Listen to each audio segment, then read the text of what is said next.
ఏ daddy, daddy సమరా గురించి నీకు తెలీదా? ఆడు గాని మునుపట్ల మారిపోయాడు అనుకో అందరిని ఎక్కి తొక్కేసుకుపోతాడు. తేడాగా మాట్లాడుకో. నువ్వు అన్నావు అనుకో మొత్తం 5,000 రూపాయలు సంకలో పెట్టి తిరుగుతున్నా. ఈ డబ్బు మొత్తం నీకే. డబ్బులు కానీ ఊపుకుంటూ వచ్చేస్తాననుకున్నావా? అంత లేదు. ఆడుతో ఆట నాకు పెద్ద ఇష్టమేం కాదన్నా. అయితే పోటీకి ఒప్పుకో, అప్పుడు తెలుసుద్ది మీ ఇద్దరులో నిజమైన పోటీ. నీ దమ్మేందో నాకు తెలీదా? ఎవరికి దమ్ము లేదంటున్నావు?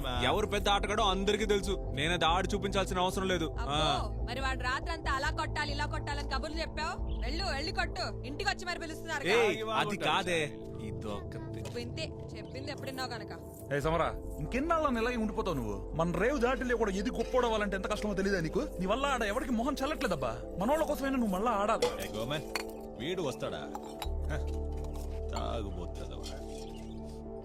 ఏదో నా అదృష్టం. నిన్న ఒక్కరోజే నువ్వు తాగల. ఆ ఒక్కరోజే నా ఇల్లు స్వర్గంలా మారింది.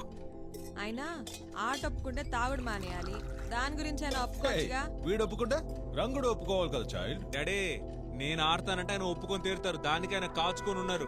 నువ్వు ఒకడు